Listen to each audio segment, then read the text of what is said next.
Hello, you lovely people, and thanks so much for tuning into this episode of Sabbatical Stories. I'm your host, Bex Thomas, and I set up this podcast to inspire courage and normalise taking a break from your career.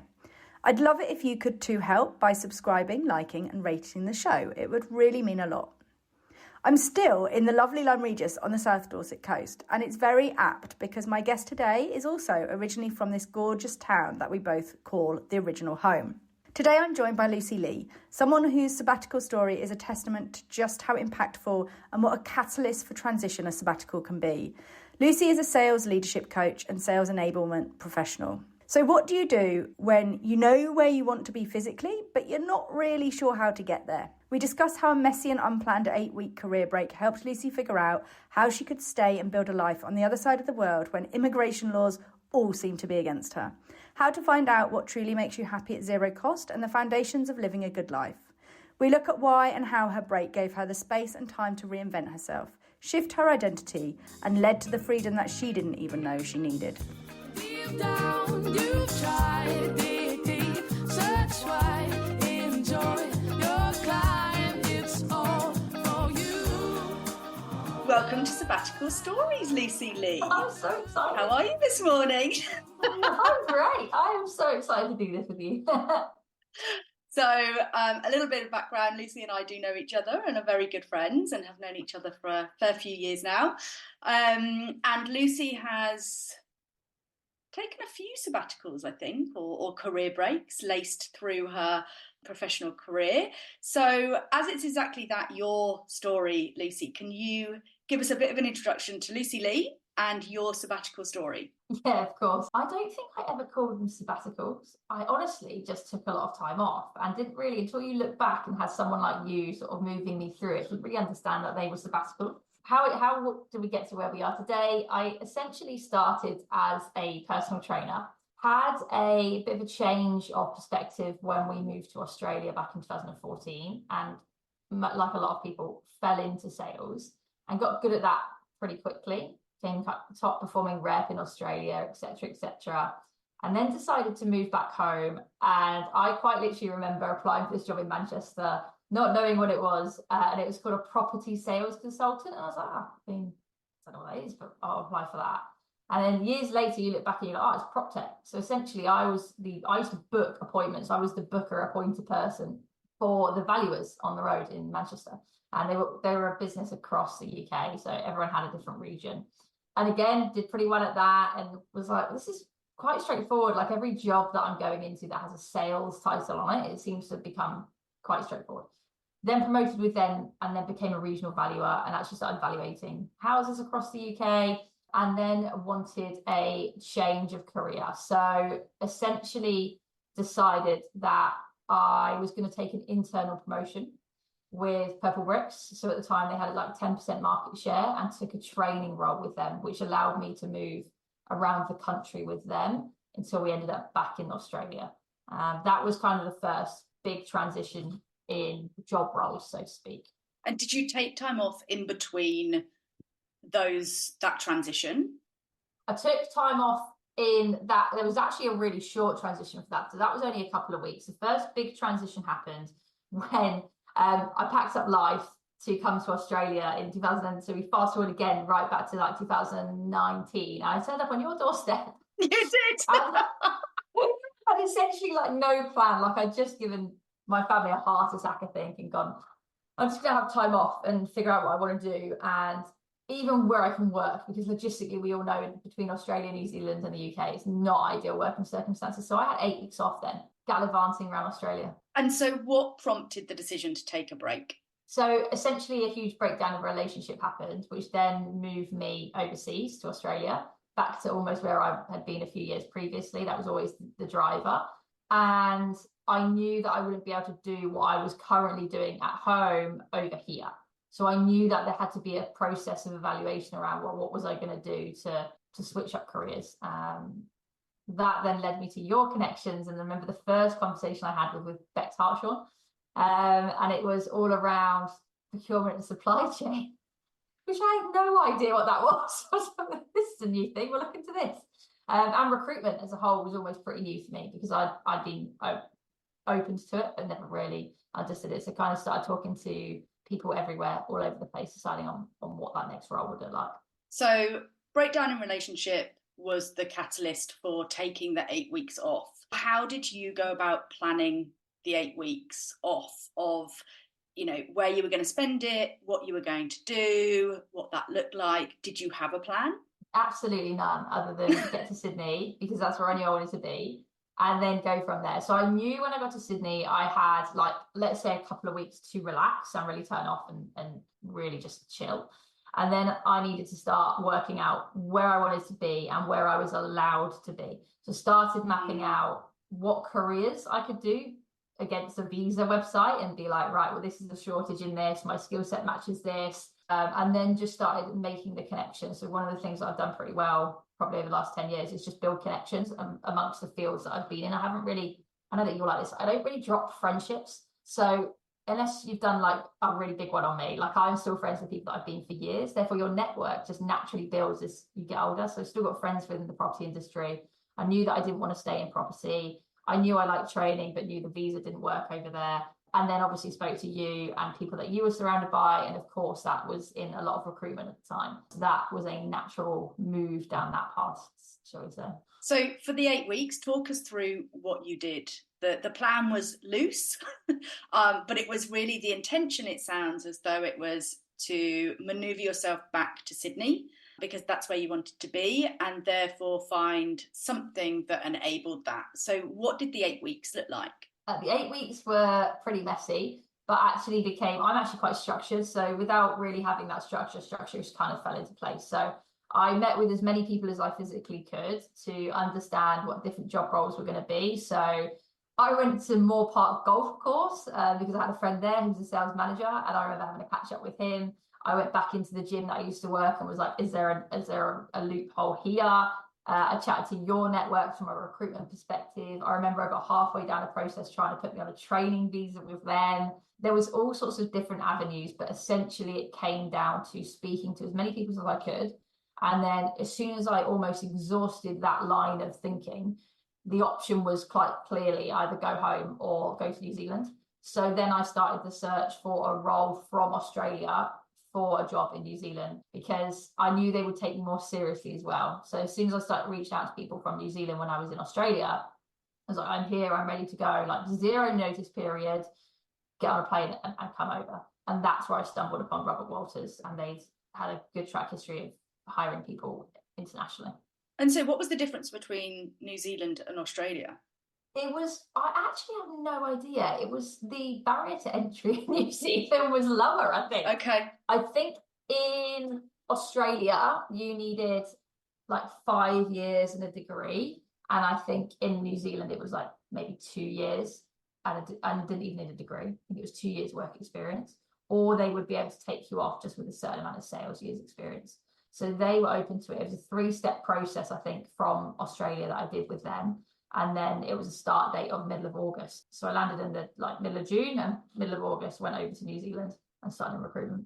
And so Sydney was the dream and where you wanted to be. How did you then feel, and what sort of things did you put in place to overcome the challenge of actually then being suddenly in Auckland and not Sydney, where you dreamt of being? Well, I pulled Lindsay over with me, so that helped. So I pulled her over and made her come and live with me. So that made things a little bit easier.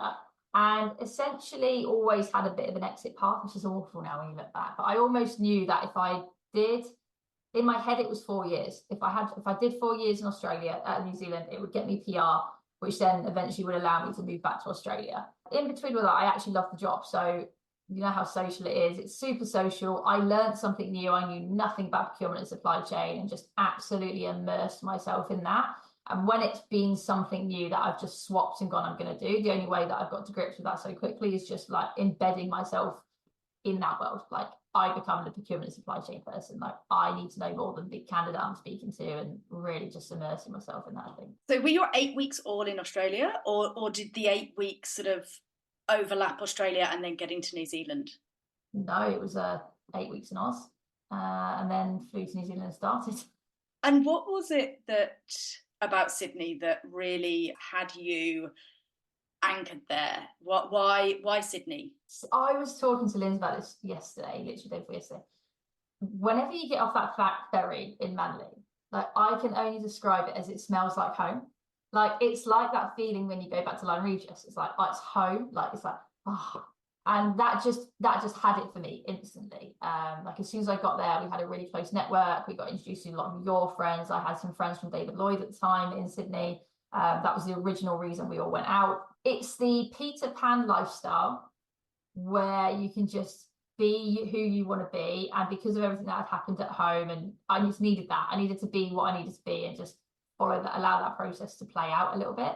And Australia was the playground for that. And the fact that I'm like, I hate wearing trousers, I hate wearing socks, and just love the weather constantly. That was, a big win. It's so funny. I wrote an article 2 days ago for a magazine about living across 2 continents. And one of the things that I said about Sydney was that we call it expats never land. And that whole concept of being, I don't know, responsibilities feel a long way away. Probably because they are. If you're an expat and you're from the UK, they are a bloody long way away. But there's also just this feeling of, as you say, staying young, having no responsibilities, living a great life, and feeling as though you're winning at life. But I'm not sure whether it's a real feeling or whether it's slightly a bubble. It's a massive bubble. I remember I read a James Smith email years ago, and he described it as like a plane never being able to land, because there's so many people just like not being able to get the visas, not being able to get what they want. And because you're all immediately connecting over the same thing, your friends become your family, because all of a sudden your family are 12,000 miles away. So those, you just get like truly embedded to every part of it, right? Like it's just, magic.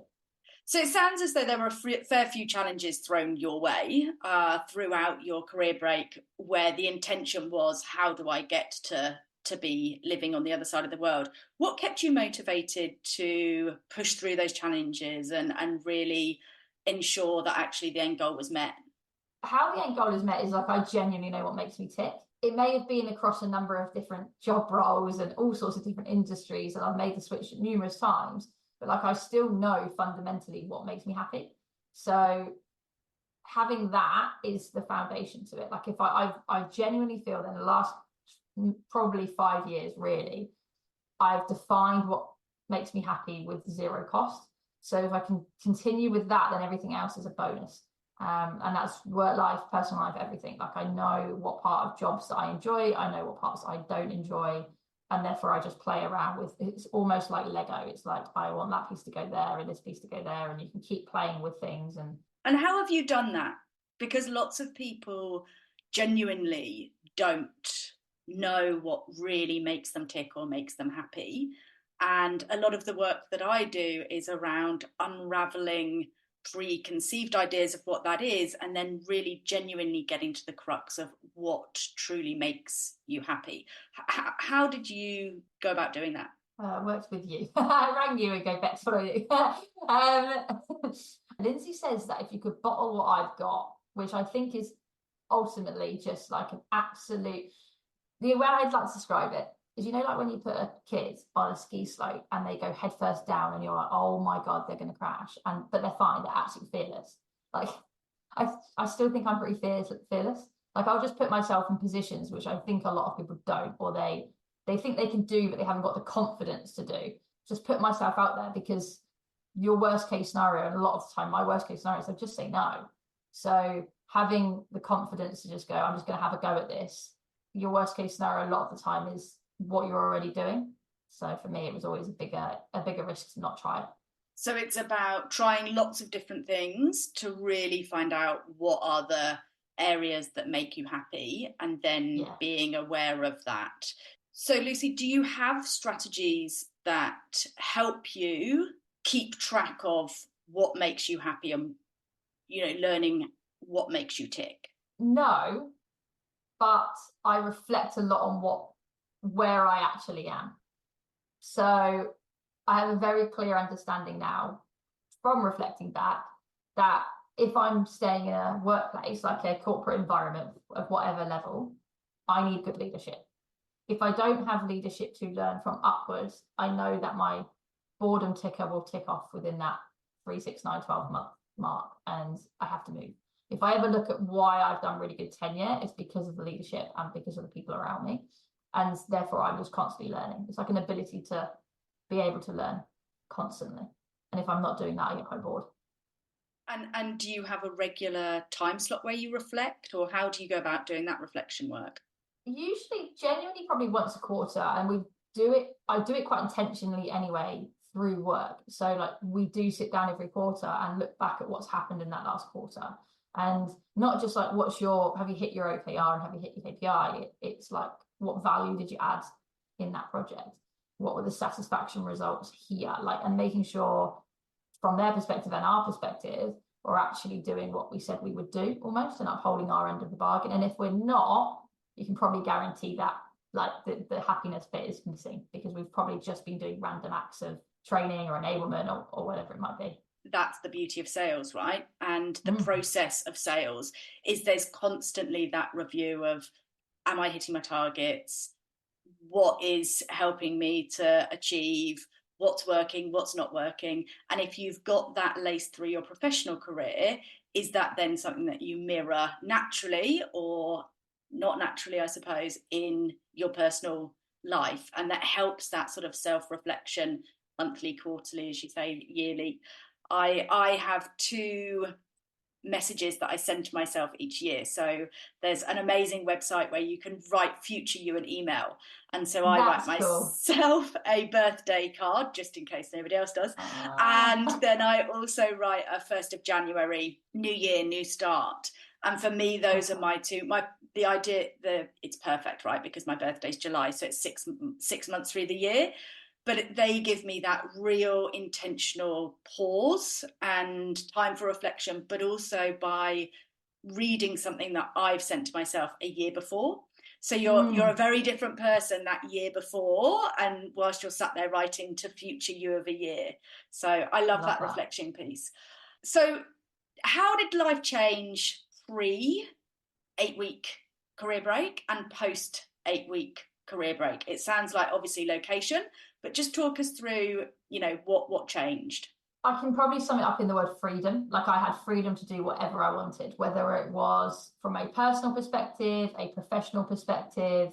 I was in a country where no one knew me. I had 2 friends that I knew in New Zealand, and that was it. And they weren't in Auckland.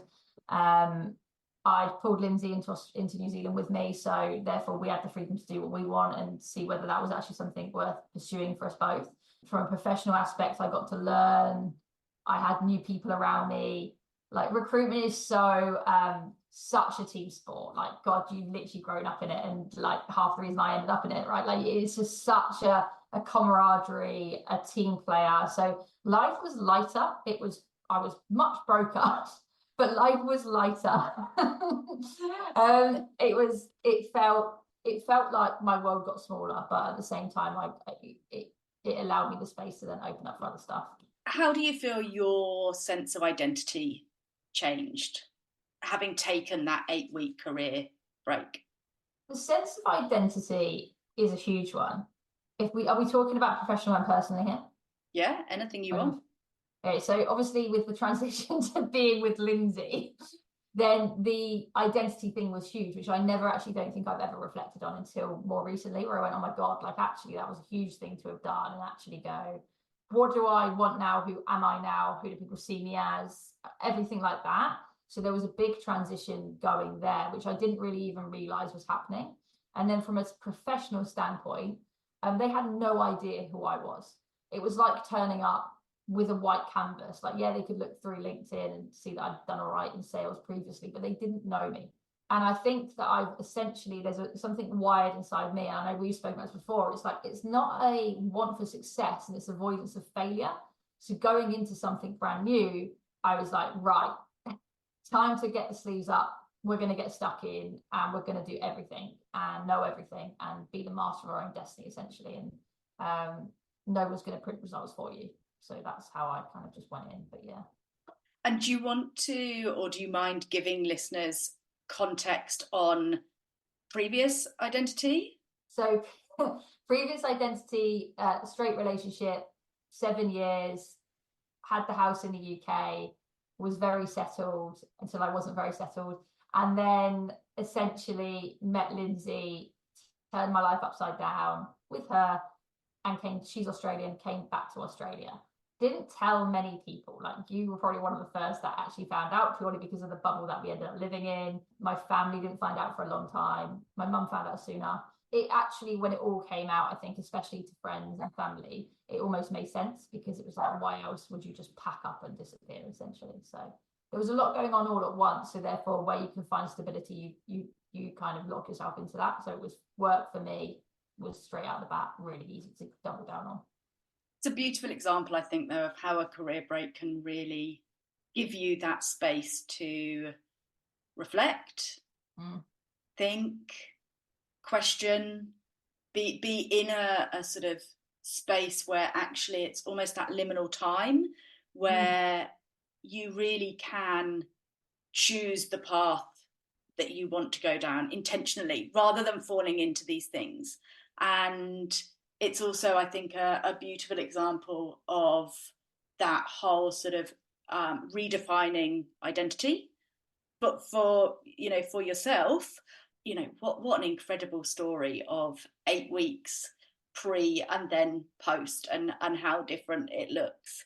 Were there any sort of unexpected opportunities or insights that emerged during the 8 weeks that you hadn't anticipated?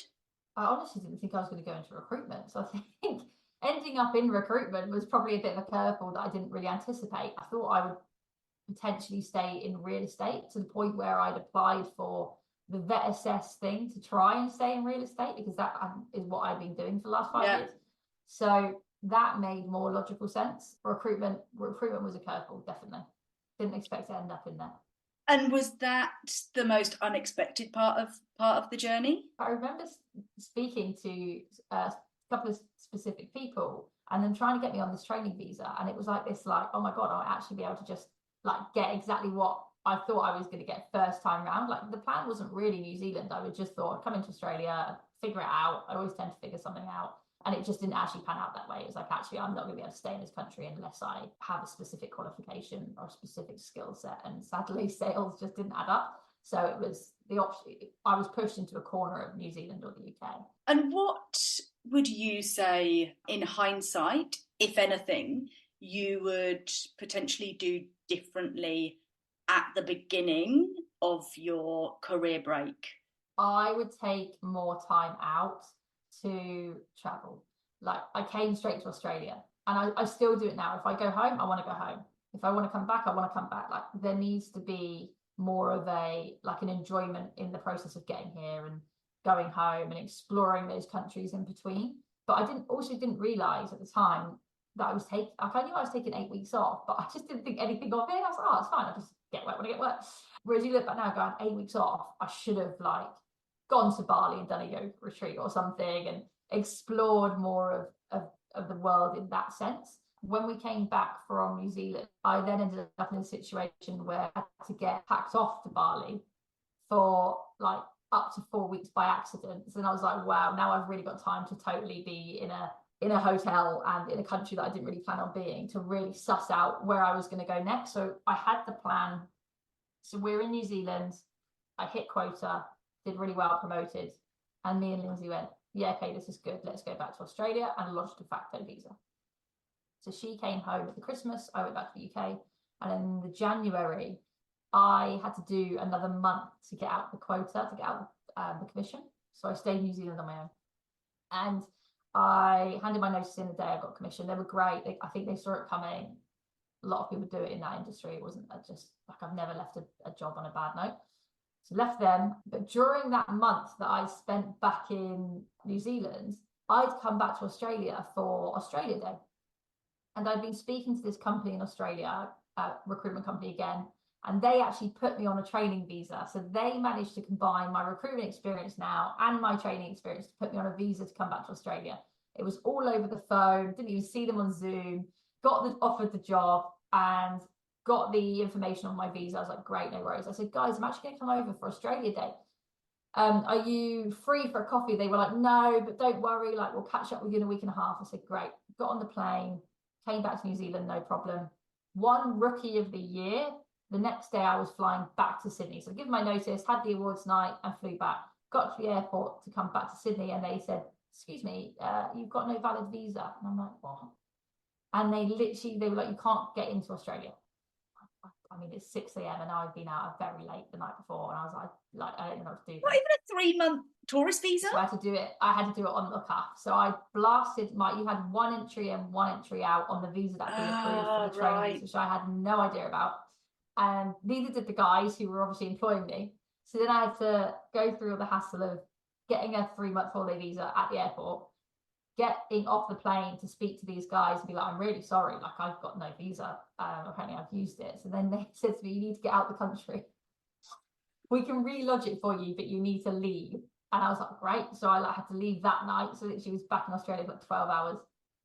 Went out to Bali because that was the cheapest place I could possibly think of. And then got back, the visa got approved, it was fine. And then COVID hit and they made me redundant.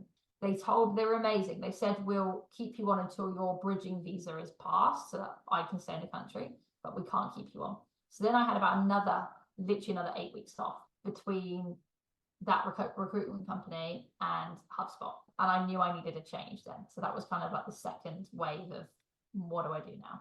And what did you do differently in those 8 weeks than you did your first career break? We were locked down, so it was definitely more planned and I would almost say calculated. I knew what I wanted to do next needed to have tenure. So I sifted through hours of websites, reviews, company statements, all sorts of, and was like, who do I want to work for and why do I want to work for them? And Googled the best companies in Australia to work for, and HubSpot kept coming up over and over again. So I went through 6 rounds of interviews to end up with a job with them in sales. And during that 8 weeks off, I remember just walking. I remember just walking around Sydney. And so we could do, wasn't it, in COVID? Or we literally could do, yeah. Take away coffee and walk. I walked from Milson's Point to Bondi Beach, wow, 35,000 steps in a day. But during that time, I was like, I remember being far more conscious of what I was doing. It was like I started journaling. I would yoga in the morning every morning. I got my steps and I it was very much a routine, and I knew what was going to happen next then. What are your top 3 learnings from either the first or the second career break that you've had that really you've taken with you? Ensure that the moves you're going to make are going to impact what you actually want. They're not just a move. I think a lot of people end up in jobs and just end up leaving. Yes, I need a break, take the sabbatical, but find out what makes you tick during that time, not just jump back into another job because you need the income or whatever that might be. So I think it taught me to be much more aware of what I want from a business. And my favorite saying at the moment is pick your pain. What do you want? Is it startup where it's a constant mess, Fortune 500 where there's so much red tape, or self-employed where you've got no pipeline? There's all sorts of different pains. And I think my biggest lesson from those is choose your pain wisely and make sure that the non-negotiables are still hit so that it's not that painful. Yeah, I love it. I always, as you know, talk about reverse engineering life.